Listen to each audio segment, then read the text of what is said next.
welcome to this edition of the Caring for Caregivers mental health program. And today we have an incredibly special guest. And before I introduce Dr. Smith, and she's going to insist I call her Gigi, but she is a PhD. She's a tenured professor. She is the associate provost for student life at the Medical University of South Carolina. And I think more than any researcher and or academic and or practitioner I've met, she's probably racked up more research hours than most of us would even consider on any particular topic. So we're in a treat for, with Dr. Smith, with Gigi, and we had the chance to visit AAS. We've had a chance to talk on our Beyond the Diagnosis program in our podcast, and just such a wonderful resource and such a resourced person when it comes to pediatric epilepsy and how it impacts the entire family and how to prepare the family for the inevitable, peaks and valleys of the season of every journey, or I should say, the journey for every season. It's really incredible. And before we get to Gigi, it's important to note that we primarily are a pediatric epilepsy advocacy organization.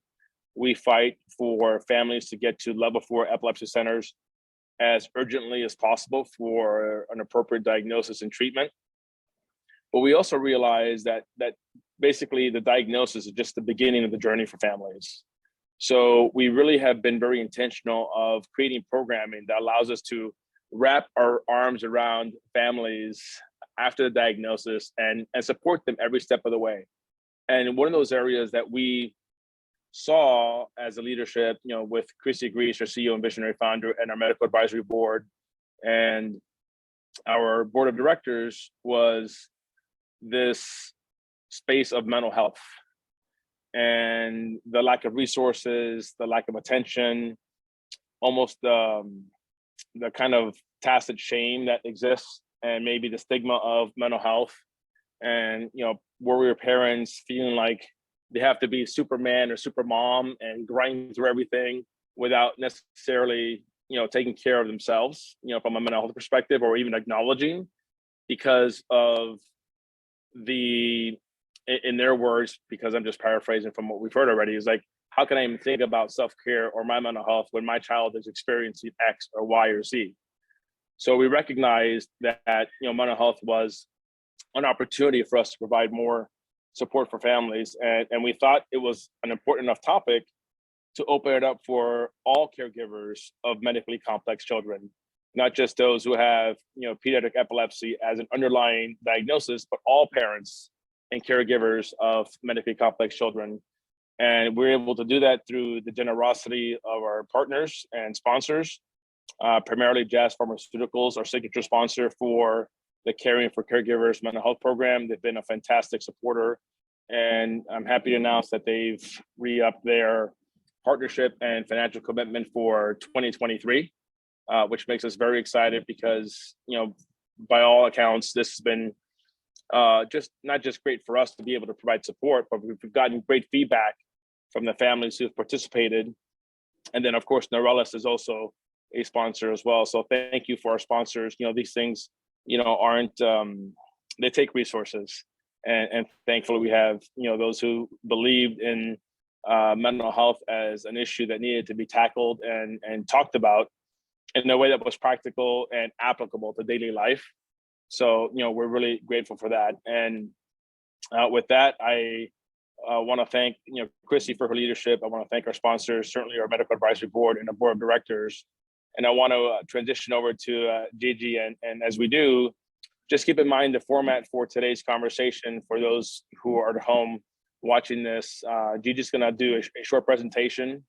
And then when I get into my favorite part of these things, which is a kind of a practical exercise, something you can take with you, to incorporate into your daily practice at home as you kind of, deal with whatever, is on your plate. And then we'll open up for questions and answers at the end. And when we get to that section, I'll give you some instructions, but we typically do that through posting our questions in the chat. We've already gotten some some questions from folks at home. via email and via social media. But for those of you who are attending, we'll have certainly an opportunity for you to include your question in the chat as well. So with that, Gigi, so wonderful to see you again. It's wonderful to see you too. And hello to everybody. I've actually been a nurse for almost 40 years now. I've always been in pediatrics, and I helped open the Level 4 Comprehensive Epilepsy Center here at the Medical University. And so that is, as Dario talks about the importance of getting people to Level 4 centers, that is definitely a passion of mine. It's very important that we get patients more quickly to Level 4 centers so that they're evaluated. So one of the things I wanted to kind of talk about today is, first, I guess I just want to say, so we talk about physical health and we talk about mental health. And one thing I want you to think about is that it all feeds into the concept of well-being. And well-being is something that's so important for us to promote in one another. I think sometimes people get stuck on the idea of mental health and they think about the stigma of mental illness, which there shouldn't be. It's just because we've separated the head from the body. Someone who has diabetes versus someone who has depression, they both need medical care. They both need support. So it's very important to me that we try to also think about what should come out of taking care of our physical and mental health. And it should be that we're really working on our well-being. So today I really wanted to talk a little bit about some of the work that I've done that became important to me in working with people with chronic illness, specifically epilepsy. But I do want you to know that I was a sister of a child who had cancer, and I know, and I watched what my parents went through, and it very much influenced me to become a nurse and then a nurse practitioner. So what I speak to you about really actually comes from a lot of passion and experience. So, what I want to share is that there is, in terms of caregiving a child with a chronic illness, one thing I think that maybe a lot of people don't understand is that caregiving is more than parenting. So parenting is a very, very important job, right? We're trying to help our kids get through the different maturational stages, no matter when they meet those different areas. But one of the biggest things that an illness does is it really impacts us in what we call a situational crisis. And so that this all of a sudden, it's something that wasn't expected. And it's something that, you have to learn how to kind of adjust to, especially when it's chronic illness, chronic care. So today I wanted to talk a little bit about that. And then I wanted to talk about a practical exercise, as Dario shared, to promote well-being. And I'm specifically actually going to focus on journaling, which I think is something anybody can do. And there's lots of different ways to do it, and it can be really fun. So what I wanted to kind of share is that we know that many times when people have chronic illnesses, they can also have other parts that are affected in their life. We know sometimes people can have learning issues. They could have developmental issues.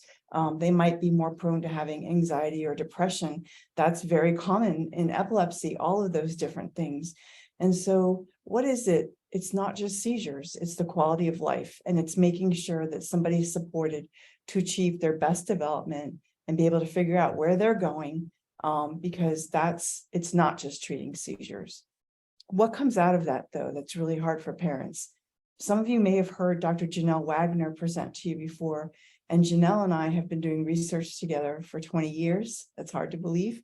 And one of the things that really became very apparent to us is the idea of the non-contingency of epilepsy. And I would say that also happens in other illnesses like diabetes and asthma, where you don't know if something's going to happen, even if you've done everything you can to make sure it doesn't. Enough sleep, good nutrition, medication, and that can be very challenging. So in talking about that, we did some work with some of the parents and grandparents of children that we worked with in adolescence, and we tend to call youth with epilepsy as opposed to children because it's such a wide age range that we're dealing with. And so in meeting with these parents and caregivers and doing some of these different surveys, we also did some focus groups. And out of both of that information, we learned a lot about how one of the overarching theme was just families having a hard time with navigating the non-contingencies. So how do you plan ahead, and how do you know what you're going to do to be able to cope with some of these things when they happen? And so one of the things that we learned is that maybe we need to understand how we each are reacting to the diagnosis. And we did find in talking to parents and grandparents and aunts and uncles and people take care of youth who have epilepsy, is that when different time points post-diagnoses can many times influence how a caregiver, the child, and the family is dealing with it. For example, we found that families who had been diagnosed less than 1 year were really they're in a period of adjustment. They're trying to focus on, why did this happen? What are we going to do? How are we going to problem solve? How are we going to make decisions about these diagnoses? So it's a very intense first year when this happens. And then in the 1 to 5 year group, many times families are still thinking, is this going to continue? Will this diagnosis have a positive effect on my child? Will we get beyond that? And then there seems to be an even different type of an adjustment, where families who have been dealing with the diagnosis for at least 5 years, they've kind of figured out their routine. They might be uncertain about the future, but they know what they're dealing with. They know what their resource needs are. And many times caregivers in this group would really like to try to be able to help other caregivers because they feel like they have knowledge, they have learned skills that they're proud of, and they want to be able to share that. That's why it's important to have different groups like Mickey's Miracles, like the epilepsy associations in different states, because they can be very, very supportive. And it's a way for those caregivers to be able to not only get more education and learn about more resources, but to have some time to get some support, to talk about things and figure out what they need to focus on next. And so I think many times the other piece that's very important to recognize for caregivers is that you have a process of direct care where you're caring for your family, you're caring for your youth with epilepsy. Then you have all the informal care that is very, I think can be exhausting, but is really important because you are your child's advocate. And those are things like dealing with the clinic, dealing with the school, dealing with different places in maybe your town or city when you're trying to get different resources. And so all these things take energy.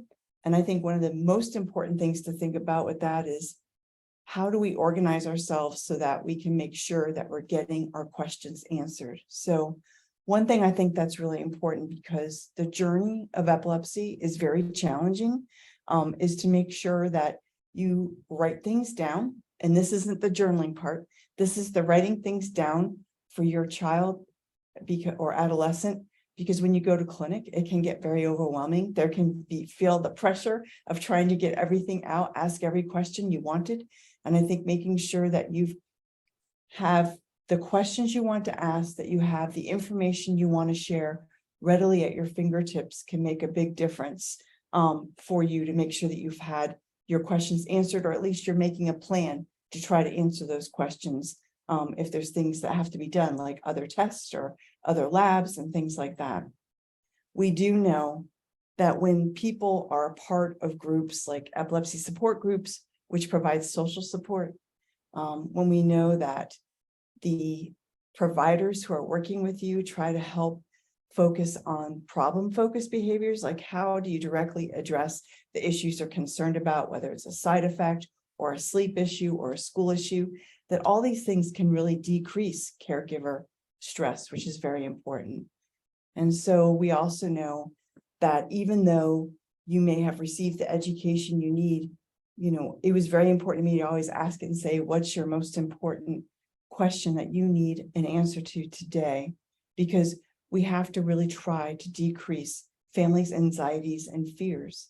And there's other things you can do too, like the importance of making sure that, like, if you're at home, what's going to happen if somebody has a seizure? What's each person's role if that's going to occur? The same thing can happen if it's another type of illness. If there's an event, who's going to do what? Because the more you have that planned and each person has something that they can hold on to, they can help do for that child, that it's very, very important. And I think affirming to the family, because they know they're giving the best care they can and they feel like they're prepared, even if it's something that you weren't planning for. I think the other thing that's very important, as Dario shared, I really believe in knowing what your resources are. whether they're your local resources, your state resources, or your national resources. And I've actually given Dario and everyone at Mickey's Miracles a list of the national resources that can be very, very helpful when dealing with chronic illness and epilepsy. And also, I think I gave also a piece of information, a list of things just to think about in terms of what you might want to be aware of as a caregiver of someone who has epilepsy. So I think those are really important things, and we can talk more about them. But one thing I kind of want to switch and just talk a little bit about. So all these things take a lot of energy. And I know, because I'm a parent too, and it's really hard to find time to take care of yourself. And I encourage people to try, even if it's just taking 10 minutes to take a walk around the block, something that gives you that breath of fresh air, something that gets you out of the situation, that it can really change how you feel. I do believe one of the most important things even I learned during the pandemic was the importance of the sun and getting outside in nature and being able to breathe the air, and what a difference that made. So I ask you to think about those things. And as you think about that, and you think about the fact, I think that it's also really important to think about, like, when you have a journal, it doesn't have to be beautiful paragraphs. Different activities, if you write down your feelings and your thoughts about how you're feeling, it can help increase your self-awareness as to what's going on and what things you might need to think about to help you be able to plan more for yourself, for your family.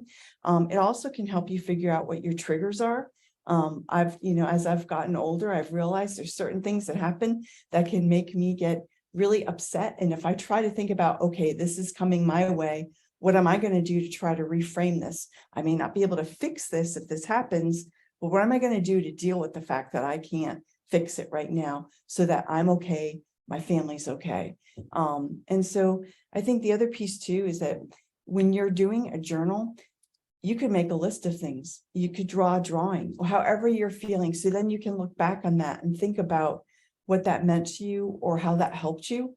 And I think the other thing to remember is that besides, you can also pick like an affirmation you want to write down and think about. You might want to answer a question like, what's my biggest issue right now? What am I becoming more aware of? What do I need more information about? What am I really stressed about? What are my dreams and hopes? Because those things can really help then for you to figure out, well, really, I need to be going this way, not that way, because this has helped me figure that out. I think the other thing is to remember that your journal's yours. You don't have to share it, but if you want to, there may be a friend or a family member or someone else that you feel it's important to share that with, so you can talk about it.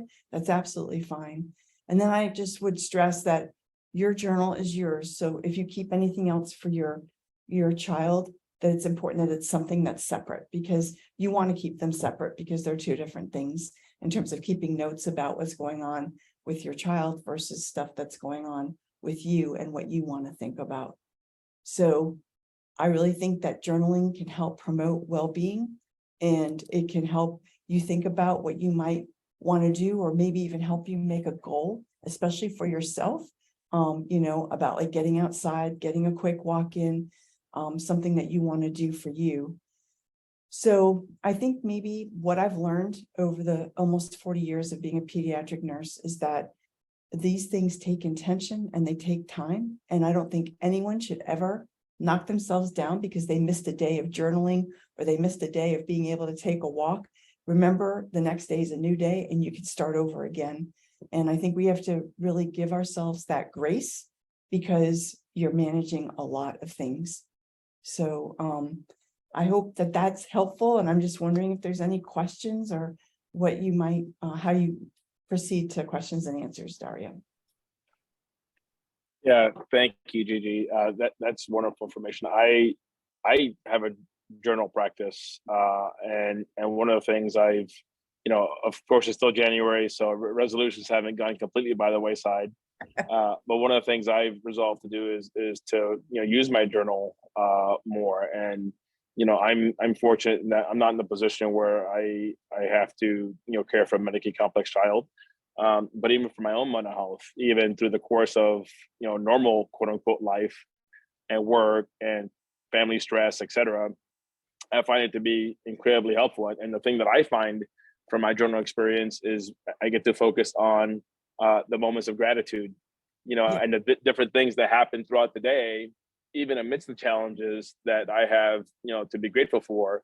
And it just gets me in a different energetic mindset, and it gets me, out of, feeling sorry for myself, and sometimes, feeling overwhelmed, when I get to focus on the things that are really positive and that are really deserving of gratitude. Not gratitude for gratitude's sake, but gratitude because it exists and there's opportunities, for all of us to identify. So I really do identify strongly with the journaling practice, and I know when I do it, I feel, much better and much more kind of at ease, with myself mentally than otherwise. But we do have a couple questions that we've gotten before, but I'd like to, share with the folks who are listening now. You can go to the more button, and you see the more button here on the Zoom, and you can click on that. And there's basically a little tab that says chat. And I'm going to go ahead and post in there just so you see, open for questions. So if you have any questions you'd like to share with us for Gigi to answer, just go ahead and post them in there and I'll see them. And then we'll have Gigi address the question. One of the questions that we got, is one that we have gotten before, worded differently, but kind of the same idea is, and that's how do I make time for myself when I have so much to do? And how do I prioritize myself when I know every minute I give myself is a minute I can't give my daughter?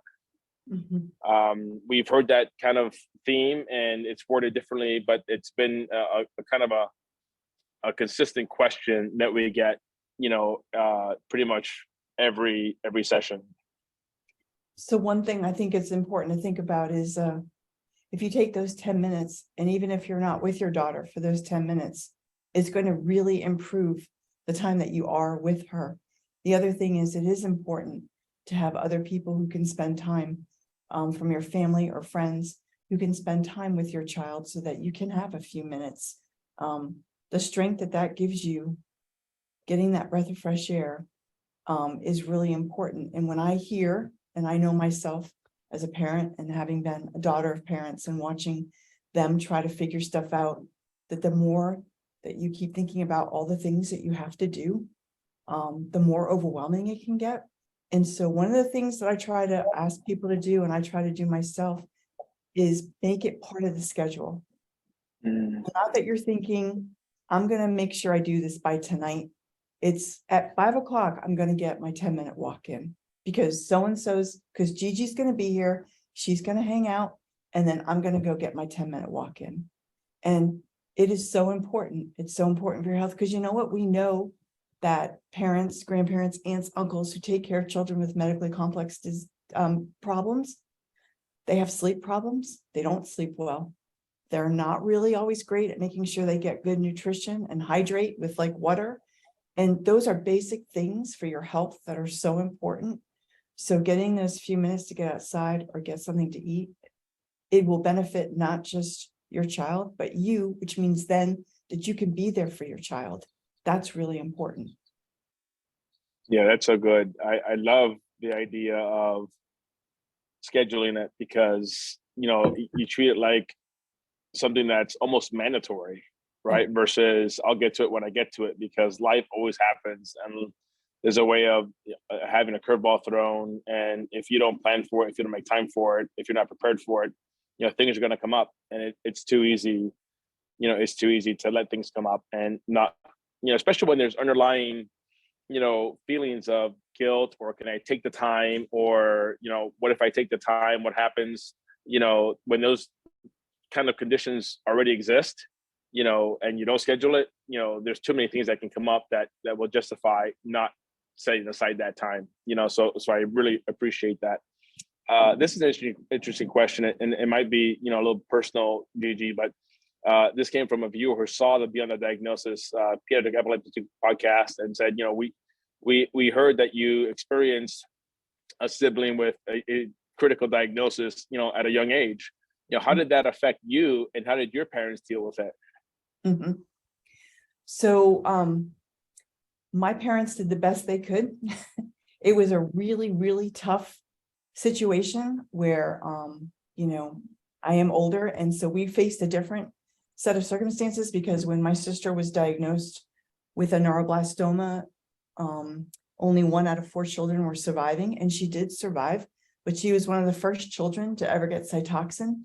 And so the burden of those decisions for my parents really showed, and it made me become a very worried, like, oldest daughter, wanting to make sure my parents were okay and make sure that my sister was okay. And I learned how to do and become a caregiver for the rest of the family. And I'm just being, totally honest. And I think one thing that I think is important is to make sure that as much as things are hard for the other siblings, that you get an opportunity to spend some time with them. It doesn't have to be a lot. They could actually go on that walk with you too. Part of the, you do something for yourself, but then maybe go on a walk with them, because they need some time with you, knowing that you're their parent or grandparent or aunt or uncle, and that you're there for them too.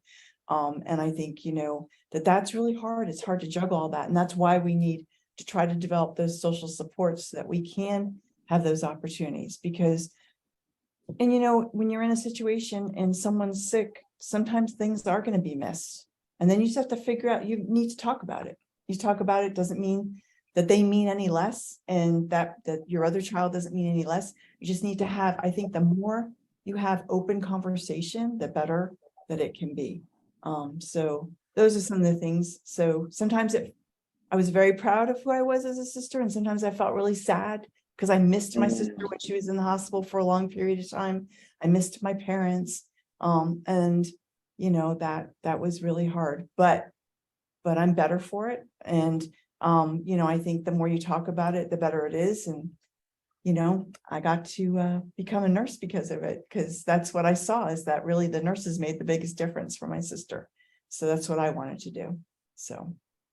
Yeah, thank you for sharing that. I know just from previous conversations that was very formative in your personal and professional life, and the fact that you've chosen to pay it forward the way you have, and really thousands of patients have benefited from your expertise and your compassion and your approach to not just pediatric epilepsy, but how it all impacts the family is well noted. So thank you for that. I have to put on my glasses for this other question because it's an email. So excuse me 1 second, but okay. One of the where is it? Okay, here it is. One of the things I hear most often is that it's important to connect to community as a way of getting mental health support.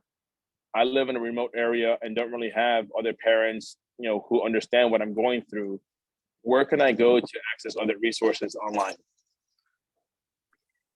Well, and that is, we do have that list, and I think doing this webinar is very important. I think epilepsy.com, if it's related to epilepsy, is important. There are some other different resources. I'm not sure specifically what you're asking for, but I would really, even if you're in a remote area, and I'm in South Carolina, where we have a lot of rural places where there aren't as many families around. I think one thing I also encourage you to do is think about technology and using FaceTime, maybe to talk to another parent, to be able to reach out and kind of talk about how things are going. I think that we're so lucky we have this type of technology now that we can use it. I think that can be really helpful, and I would encourage you to do that. So along with the professional organizations. Yeah, and I think that's one of the benefit of journaling too, is you can do that from anywhere. Yep. And you can get outside and walk for 10 minutes, or if it's freezing, you can do something else for 10 minutes. But journaling is something that's available to all of us. We've also heard previous presenters talk about breath work or meditation, or just an adult timeout, like really removing themselves from that role of caregiver, to spend some alone time, whether it's reading or meditating or just watching a bit of a show, or whatever that is. We all find comfort in different coping mechanisms. But I couldn't agree with you more on how critical that is. And like you said earlier, make sure it's scheduled. because there's just so much to deal with, and it's too easy not to adhere to something if it's not calendared. Obviously, Yeah. something comes up and an emergency happens, you can deviate from that, but that should be the exception versus the general rule. But statistically speaking, you're more likely to do it if it's scheduled and on your calendar, part of a routine, than if it's something that you basically say, I'll get to it when I get to it. Yeah. Is there anything else you'd like to share kind of as a parting, as we kind of close the conversation? What is, if you can only share one thing, I know what you've shared already has been fantastic, and I think the folks at home are going to get great benefit from this conversation, from your presentation and the journaling, and certainly the response to the questions. But if you could leave the folks at home with just one additional thing, what would that be? So I'll be very personal about this and just share that the one thing I think is important for us to all realize is that you do need time for yourself. You do need to have friends that you can talk to. And whether it's through technology that you schedule coffee, or in person that you schedule coffee or a walk, that it's critical, because you deserve that time. I did watch my mom struggle with feeling that she had to always be with my sister. And I think that really kind of, it affected her in a different way. She didn't have the opportunities to maybe be with other moms and dads. And, I'll throw in there that it's really important, if you have a partner or someone that you're with, that, making sure you get a little bit of time with them to talk about like what's working, what's not working, what can we do as a team, because you're in this together and you do deserve a break. And that's something I think that's really important to know. There's no reason to feel guilty about taking a break, because we all need to have a break. We all need time to ourselves once in a while. And even that's turning ocean sounds on your phone and lighting a candle and laying down for 10 minutes, that's absolutely fine. Anything to help refresh you a little bit. So to me, that would be the most important thing. I don't want people to feel guilty, because they're human and it's okay. Yeah, and this is obviously an incredibly difficult journey, and it's okay to acknowledge that. And by acknowledging that, you take some of the power away from it. And I think, one of the things that Brene Brown says, and I'm going to butcher, but I'm going to paraphrase the quote because I'm not great at quoting directly, but, shame loses its power when it's spoken. Like shame cannot, basically exist in the light. So sharing that and connecting to community and talking about the anxiety and or the worries or the grief and or how difficult this journey is with those that can receive that with empathy, is incredibly powerful. So thank you for the vulnerability of that answer. And I want to remind the folks at home, Mickey's Miracles is here as a resource, not just on mental health, but for parents who have children or youth that are suspected of having pediatric epilepsy, or perhaps seizures have returned, as we've seen, unfortunately, with families in the recent weeks. We've gotten, some news that, families that were doing really well and were seizure free, had relapse, and now the seizures have come back in full force. So, wherever you are in your journey, we're here to be of support and of service. You can find us at mickey'smiracles.org. As it pertains to the Caring for Caregivers program, I want to once again acknowledge our sponsors, Jazz Pharmaceuticals and Neurelis, and invite those who may have additional questions or topics or specific subjects that you want addressed. Please feel free to email me. My name is Dario Herrera, and I'm at Dario at DARIO at mickey'smiracles.org. And we welcome the feedback. We welcome your questions. We welcome what you want us to talk about. Ultimately, we're here for you. And we are so grateful that you've joined us, and hope this has been of service to you. And we'll see you in 2 weeks. Thank you, Dr. Smith. Thank you, Gigi. Take care.